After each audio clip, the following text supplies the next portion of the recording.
Okay, hey everyone. Thank you very much for joining. My name is Matt Kiernander. I am a software developer and content creator from New Zealand.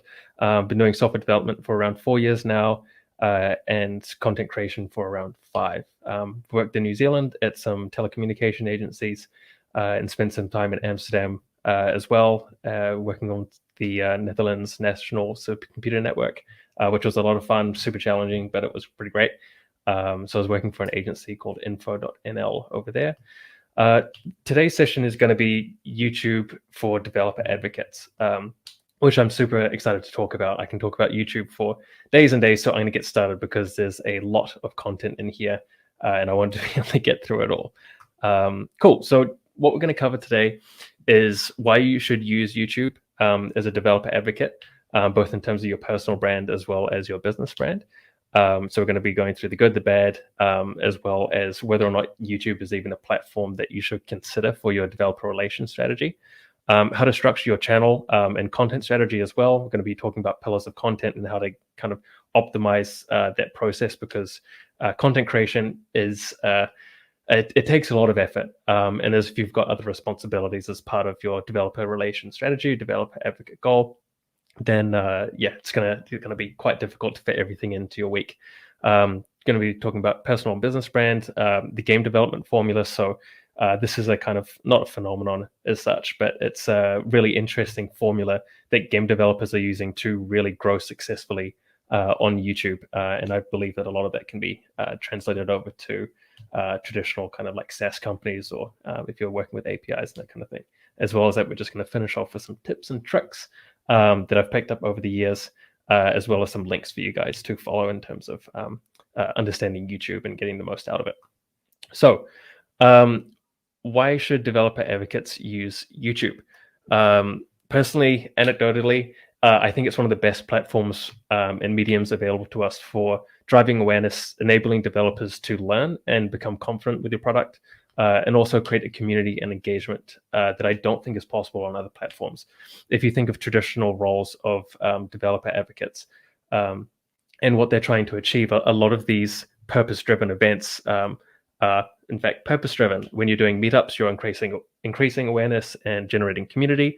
If you've got online technical documentation, forms of blog posts or anything else, then that's going to be enabling your developers to do everything else. So if you've got a Slack community, that's more community-based, whereas YouTube kind of encompasses everything there. It drives awareness, it enables developers to learn and become confident with your product, and it also is a form of community as well. One of the other things which makes YouTube such, I think, a good value proposition is when you think about traditional advertising. When you're thinking of push marketing, so there's a concept called push and pull marketing. In traditional advertising, if you, say, for example, have a product launch or you're trying to get information out into the world, you typically have to pay a company, whether it's Google, Facebook, whoever else, to show your product to potential customers. So that could be in the form of creating ad copy or some kind of campaign, giving them a budget of like $10,000, and then you pay for a certain number of clicks and impressions for that particular campaign. So you've got to design the advertisement, and then when your budget ends, that's it. That's all the kind of value you're going to get from that particular campaign. So that's push advertising. It's much more of a shotgun approach and much more suited to kind of short, sharp stints of awareness. So again, things like product launches, or you've got a new feature, or you're trying to capitalize on some kind of event. YouTube, on the other hand, is very different, and that's the way that YouTube is structured as a platform. It's really cool.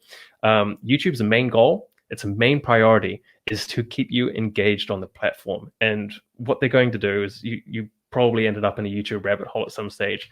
You start in one video, they recommend you something that they think you might be able to watch, and then they give you another video, and then you watch that, and then give you another video based on your viewing habits. So they're really trying to keep you as engaged as possible and on the platform for the longest possible time. So that means, so it's part of the attention economy, essentially. So that means that as when you push out content to YouTube, that is going to be recycled indefinitely as long as it's good content. So in more granular terms, you have a platform that's going to let you host as much content as you want for free. It's going to be served to the people most likely to watch that indefinitely, and requires no extra maintenance or workload on you once it's been uploaded. So that means if you're developing tutorials, how-to guides, anything else, you can just pop that all on YouTube for free, and that'll just sit there getting views, and you can link to it and all that kind of stuff. This is an example of pull marketing, where you basically try and utilize naturally occurring traffic to drive people to you. You make really good content that provides value. People start becoming aware of who you are, and you don't have to kind of like push it in front of them, which is pretty great. So I'm going to be referring to this particular triangle. So this is actually from Mary Thengval, who's a developer advocate over at Commuter. She did this amazing article about developer relation strategy. So I'm going to be referencing this quite a few times throughout this talk. So within the triangle, you've got developer advocacy, developer experience, and community management. And each of those things enable something, or they drive something. You've got enablement, engagement, and awareness. And that's really what's happening on YouTube. You're enabling people to become confident with your product. You're engaging people with content, and you're also raising awareness of that content as well. So how do you structure a YouTube channel? If you've got the sign off from the superiors, how does this work? How do you actually kind of get started, and what kind of videos should you be creating from the get-go? Having a look at YouTube as a platform and what videos, what companies and channels do well. There are basically three kind of groups of content that you can make. You can make videos which increase your views and awareness, which if we go back to the previous diagram, so views and awareness, for example, like viral videos, collaborations with people, very kind of wide-reaching content that increases awareness. You can create functional learning videos, so things like tutorials, how-to guides, integrations, that is basically part of enablement. And then you have videos for your true fans, so building community, engaging with people, giving them behind the scenes as to what's going on with the product, with the company, all that kind of stuff. So those are the people who are really, really engaged with what you do. So basically, yes, three kind of types of videos that you can produce, and each of them will kind of have different structures. So awareness, enablement, and community. There's two ways a business, I think, can use YouTube. It can either be a dumping ground for technical content, which is a totally valid thing to do. It's free hosting and free promotion for you. So you can just use that as a way to kind of like host everything that you need to on there. The second, which I think is the more valuable way, is to build a community and awareness for creating wider reaching value-based content. So it's, yeah, that's essentially it. Informational and educational content, if you can combine informational and entertainment, that seems to be the type of content that performs the best on the platform as well. So you've got your sign off for YouTube. That's something that your company wants you to look into. You know that you need to create kind of three different buckets of videos. What do you then need to kind of like tie into kind of measure everything? YouTube comes with a very comprehensive analytics studio, which is fantastic. So you can get everything that you need to know about your audience through that. But you're probably going to be also wanting some more kind of granular KPIs. So things about really at the end of the goal for a developer advocate is to get people using the product. And so for that, you really kind of need to think of the video's purpose. For example, you're making a video about, under enablement, you're doing a how-to guide. Your end goal of that really should be to push people to sign up for a free trial of your product, or download it from GitHub, download the starter code, that kind of thing. So in doing so, you need to be aware that when you're creating your video, you should also be putting like trackable links in the description and putting call to actions in your videos, so people know and have awareness to kind of click on these things. And you can also manage that. You can also track those links going forward as well, and provide that as feedback to your internal stakeholders. So it's essentially also kind of like a click funnel. So say, for example, someone looks at your YouTube video, they then go through and look at like the documentation on the website. They see a little newsletter bubble. They're kind of curious, so they sign up to the newsletter. They get an email. That email leads them to a Twitter account, and then they're like, okay, cool. So this is a really cool feature. I'll go and actually try it now. So they go to the GitHub download, and then they become aware of your community through Discord or Slack or whatever you've got going. So yeah, you have to kind of keep in mind that the intent of the video, and then kind of cater your links and where you actually want them to head after that, whether that's a new YouTube video or to actually check out and download your product. As well as that, you should really try and make videos that you want to watch as well. That's kind of like the golden rule of YouTube.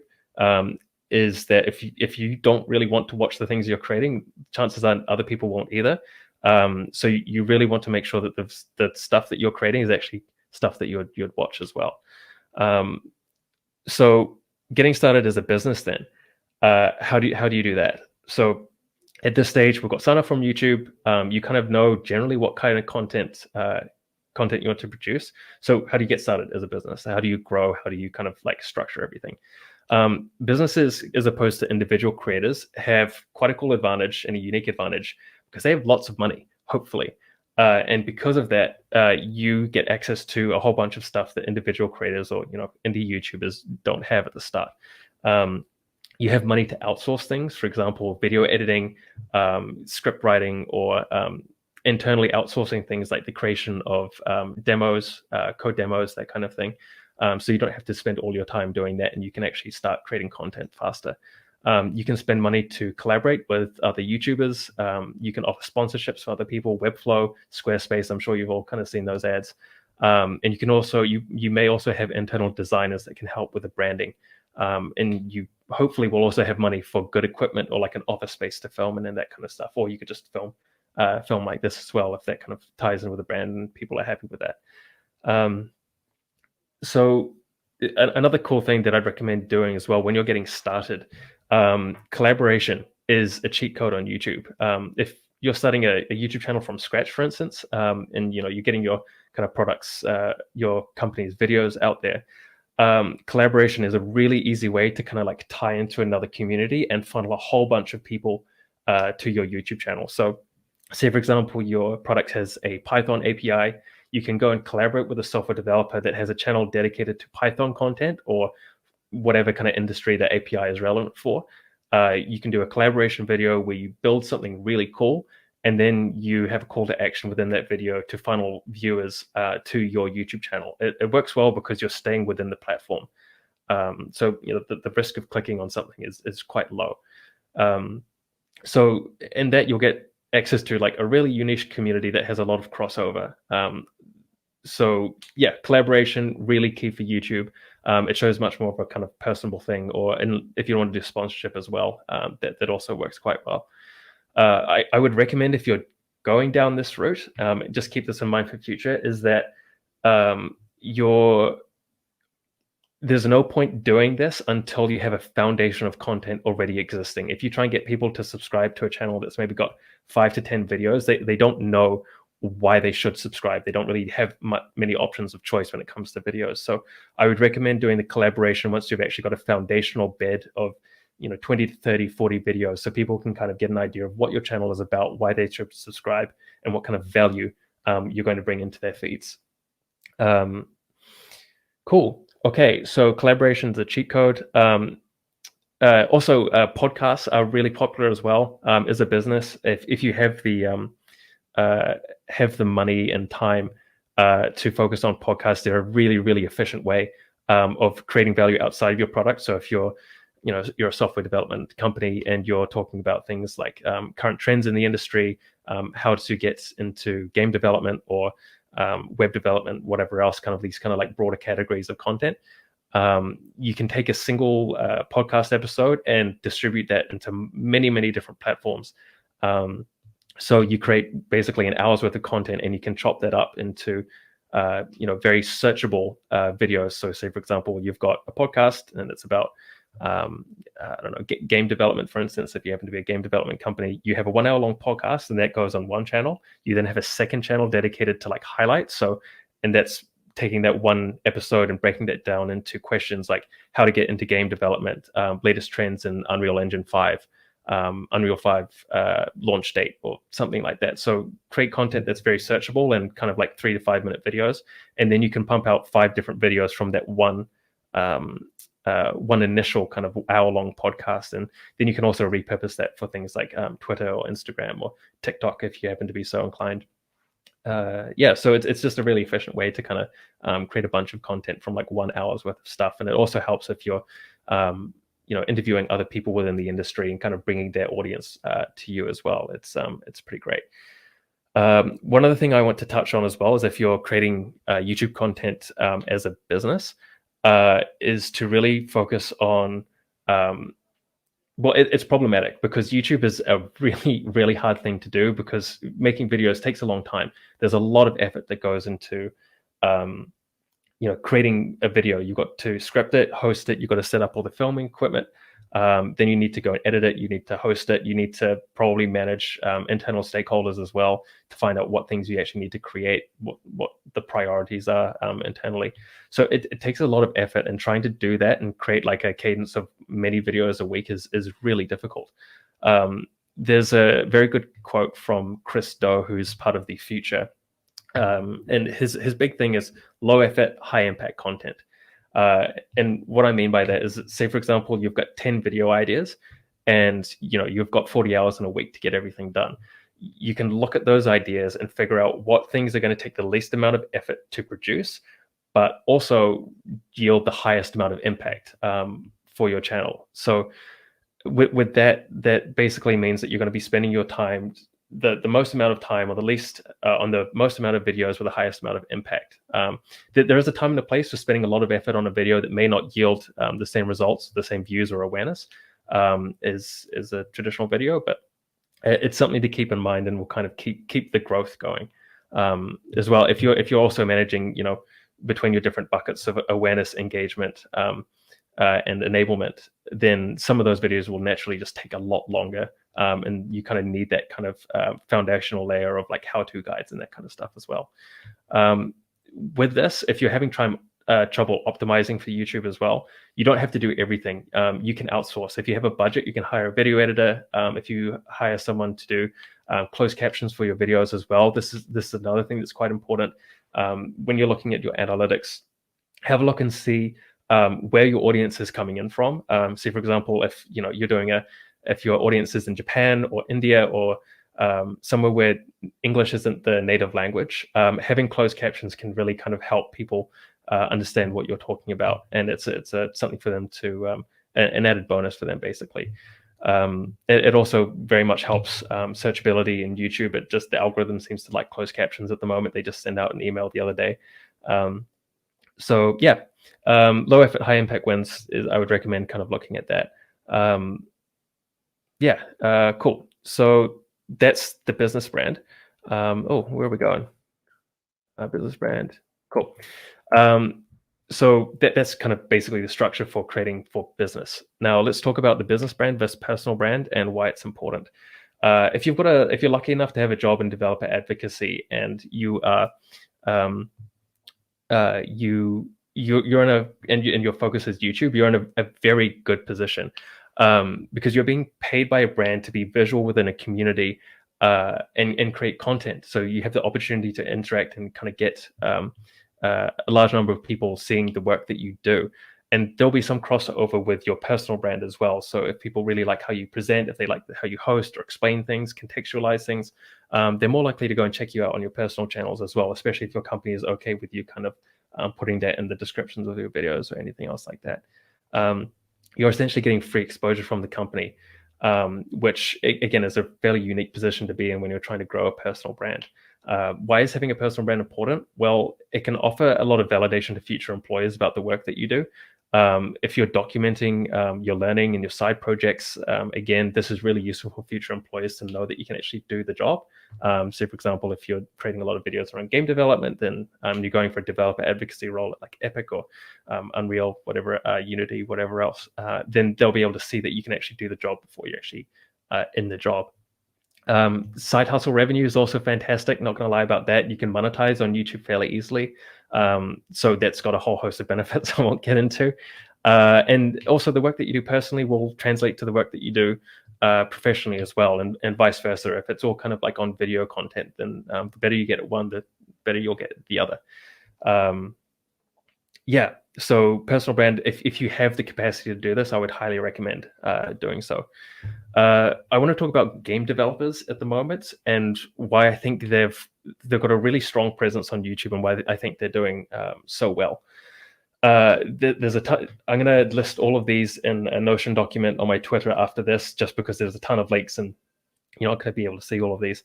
So follow me on Twitter, not follow me on Twitter, but go and have a look at my Twitter after this if you do want to go and check out some of the people I'm talking about.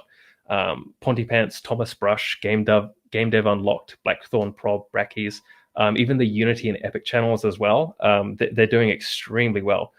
And the reason for this is that a lot of these people, they're independent game developers who are creating content around Unity, Unreal, whatever engine they happen to be using. They're creating devlogs about their game, and they're also doing like behind the scenes stuff. So what they're getting up to outside of that. And they're doing incredibly well. Pontypants, this fantastic fellow over here, is a Swedish game developer living in Canada, and his channel just blew up over the last 6 months or so, to the point where he went from working full-time to starting this as a hobby, and now he's working on that full-time as well. So he moved to YouTube and is able to afford that lifestyle, which is pretty great. The reason I think that the game developers are doing so well is because they create highly personable content, and it's authentic. The passion that they have is very real, and I think that's very important for developer advocacy, especially on video. You really have to be kind of passionate about the product that you're working for, or at least be able to show an enthusiasm for it in the videos. If you're not doing that, then people can sniff that out really quickly. Also, I realize I'm running over time. I've got a timer here, so I'll try wrap this up quite quickly.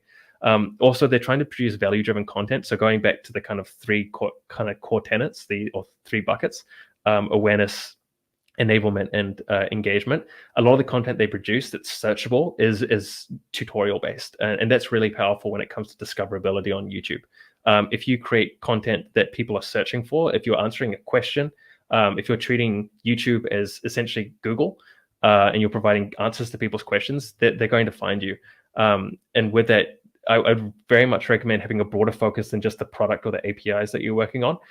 Create content like certain algorithms explained, how much we pay our software developers, fundamental concepts for junior, intermediate, or senior programmers, what makes a senior programmer, or like what is life like living in Japan as a developer, for instance. These kind of like wider reaching value-based questions, as well as the kind of core marketing material for your product as well. The game developers on YouTube, I think they've got a really good system, and it would be interesting to see software development companies kind of take that more personable approach to their content and bring that across. Also, just another thing I should mention as well is to be self-aware of the product that you're working with. If you're deciding on YouTube as a platform, just having a look at software development companies on YouTube, the ones that do well are the ones that can mix educational content with entertainment-based content, and that translates really well to web development industries. Anything that's kind of a lot of stuff that's software-based or web-based or game development-based, that those are kind of like tried and true formulas at this stage. But if you've got a product that maybe relies, so for example, Stripe, their YouTube channel isn't. I don't want to poo-poo on Stripe, but it's not doing terribly well in terms of their views and engagement and that kind of thing. And I think that's just because a lot of people aren't looking for Stripe content to relax to or to learn. It's very much the functional, I'm at work and I need to learn how to use Stripe's APIs kind of thing. So we'll quickly move on to how to get started. So advice on getting started for YouTube. Focus, and I'm going to get this through really quickly. Focus on delivering value above all else. Think about the type of content that you'd want to watch and make that, and respect your viewers' time as well. Don't do too much fluff. Don't do long introductions. Get right to the point and make sure everything is as concise as possible. Think about the last time that you subscribed on a video or on a brand or a channel. Why'd you subscribe? Try and emulate the things that made you click subscribe. And I think a lot of that you'll realize is that you just they were providing you a value that you couldn't get anywhere else. Think about things that frustrate you when watching a tutorial. Don't do those things, and try fix them, and try make that kind of like a starting point of your channel. Thumbnails, really important. Titles, also really important. Don't underestimate those. If you look at Amazon, for instance, and their YouTube channel, a lot of their thumbnails, a lot of their videos, they're very mixed in terms of the view counts. Whereas another channel like ConvertKit, they're a much smaller channel. Amazon's got 500,000 subscribers. ConvertKit's got 20,000, but their engagement is much higher because their thumbnails are a lot more appealing. Analytics, keep attention to those. If you're starting from scratch and never used a camera before, there's lots of free advice on YouTube on how to actually get started doing that. I realize I'm coming up to time now. I do have a little bit more to get through, but this will all be in the Notion doc that I'll link on Twitter. So yeah, thank you very much. I appreciate your time, and I hope you got some good value out of this talk. Thanks.